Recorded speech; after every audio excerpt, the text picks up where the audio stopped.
Bwana Yesu asifiwe. Mungu akubariki sana. Naitwa Prophet Jeremia Emmanuel. Ninakusalimu kupitia jina la Yesu Kristo. Mungu akubariki sana. Wewe unayefuatilia mafundisho haya ndani ya Tanzania na nje ya Tanzania, leo nataka tuangalie kwa habari ya mzaliwa wa kwanza. Mzaliwa wa kwanza. Sasa maandiko yanamzungumzia mzaliwa wa kwanza kama lango la kupitisha mafanikio. Mzaliwa wa kwanza anaweza akapitisha baraka au akapitisha laana. Na panapokuwa na mzaliwa wa kwanza, basi lazima uelewe ya kwamba pana lango la huyo mtu kuweza kufanikiwa. Pana lango la huyo mtu kuweza kupata laana au kupata baraka. Ndio maana katika maandiko mzaliwa wa kwanza anachukuliwa nafasi ya kipekee katika sehemu ya urithi wa vitu fulani. Mzaliwa wa kwanza anakuwa ni kiongozi katika familia. Mzaliwa wa kwanza anayo nafasi ya kuweza kubadilisha mazingira na mambo yakawa sawa. Sasa kuna vita ambazo shetani anakuwa anazitumia katika ulimwengu wa roho kuweza kufanya vitu viende tofauti kwa mzaliwa wa kwanza. Na mimi leo niko hapa kwa ajili ya kukuachilia neema. Wewe mzaliwa wa kwanza unayenifuatilia, mambo yakabadilike kwenye maisha yako na ukua Mungu ukakufuate na kukuongoza. Na Mungu akatende sawa sawa na inavyotakiwa, kila kitu kikawe sawa katika jina la Yesu. Mungu akubariki sana. Sasa ukiangalia kitabu cha Kutoka sura ya 13 mstari wa 2, maandiko yanasema, "Nitakasie kila mzaliwa wa kwanza." Alafu anasema, "Kila afungwaye tumbo na miongoni mwa wana wa Israeli." Alafu anasema, "Wa wanadamu na wanyama ni wangu." Mungu anamtambua mzaliwa wa kwanza mpaka wa wanyama. Mungu anaelewa kupitia mzaliwa wa kwanza kuna baraka inabidi zitoke. Kuna vitu inabidi vitoke kutoka kwa mzaliwa wa kwanza viweze kuja duniani kuwasaidia na hawa wengine ambao wamefuata kuzaliwa.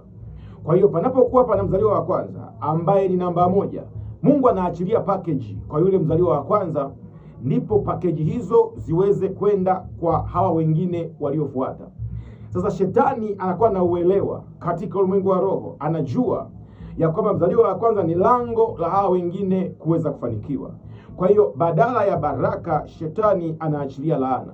Ndio maana unakuta mzaliwa wa kwanza na shida ya ndoa na hawa wengine wanaanza kupata shida za ndoa kama ilivyo kawaida. Unakuta mzaliwa wa kwanza ana shida ya kazi, unakuta na hawa wengine wanaenda wanakosa kazi. Kwa hiyo Mungu anaposema kwamba nitakasie kila mzaliwa wa kwanza, tena anasema kutakasa maana ni kuwatenga. Kutakasa maana ni kuwaweka kwa ajili ya kazi maalum. Kwa hiyo Mungu anatambua mzaliwa wa kwanza wa binadamu mpaka wa wanyama alifanya hivyo, na alitambua katika taifa la Israeli. Kwa hiyo Mungu akubariki sana. Hakikisha mzaliwa wa kwanza anafanyiwa maombi na ibada, na Mungu aweze kumsaidia ili aweze kufanikiwa kufika mahali ambapo ataweza kufika. Na Mungu akubariki sana. Lakini kitabu kingine cha Kutoka sura ya 11 mstari wa 4 mpaka wa 7, hapa panaelezea kwa habari ya wana wa Israeli. Kuna kipindi ambacho Farao alikuwa anakataa kuwaachia wana wa Israeli waondoke kwenye nchi ya Misri, walikuwa utumwani.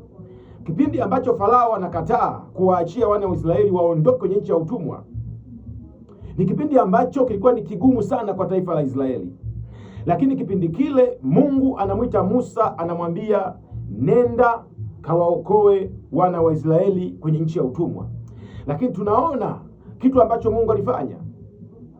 Farao alikuwa ni mbishi, na Mungu alifanya moyo wa Farao kuendelea kuwa mgumu. Wana wa Israeli wameishi kwenye utumwa kwa muda mrefu.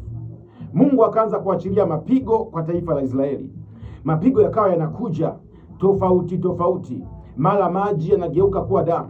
Mara kuna muda mapigo yakazidi kuendelea mbele.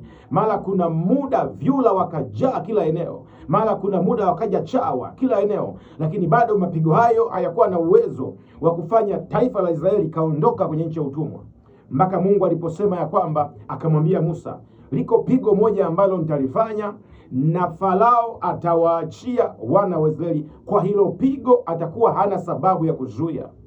Na ndipo tunaona Mungu akafanya tukio kubwa sana la kushangaza, akamtuma malaika wake aliyepita usiku wa manane, akachinja kila mzaliwa wa kwanza wa Misri. Sasa angalia, kumbe panapokuwa pana mzaliwa wa kwanza akitendewa mambo fulani, Mungu anaweza akabadilisha historia yako. Mungu anaweza akabadilisha historia ya ukoo kupitia mzaliwa wa kwanza. Sasa Mungu anaelewa, nikipiga mzaliwa wa kwanza wa Misri, wanangu ataondoka kwenye utumwa. Kumbe mzaliwa wa kwanza anaweza akapigwa, madhara yakatokea kwenye ukoo, na mzaliwa wa kwanza anaweza akabarikiwa, baraka zikafuata kwenye ukoo. Watu wengi leo wanateseka, ni kwa sababu kuna vitu kutoka kwa mzaliwa wa kwanza wamevichukua. Mungu akupe neema, wewe uliye mzaliwa wa kwanza, maisha yako yakabadilike, wewe wa kwanza kuzaliwa. Na wewe ambaye umerithi vita kutokea kwa mzaliwa wa kwanza, Mungu akupe mwanzo mzuri, na Mungu akutenganishe na yale matatizo. Watu wengi leo wanapata shida ya kielimu, anasoma anashindwa kufaulu, amesoma hana kazi, lakini ukifuatilia utaambiwa kaka yake na yeye alianguka kwenye masomo, kaka yake na yeye hajapata kazi mpaka leo. Nini? Kwa hiyo kuna vita ambazo zinakuwa zinatoka kutoka kwa mzaliwa wa kwanza, zinakuja kwa huyu mzaliwa wa pili. Kwa hiyo uwe na uhakika, kuna kitu ambacho kinaitwa DNA. DNA ni nini? Ni chembe za urithi katika ulimwengu wa roho, ambazo zinatoka kwa mzaliwa wa kwanza zinakwenda kwa hawa wengine wanaofuata nyuma. Ndio maana unakuta mzaliwa wa kwanza amekamatwa na DNA, yeye ni mlevi, basi unakuta shetani anahamisha ile tabia, kwa sababu tabia ile inapata uhalali wa kuja kukuvaa.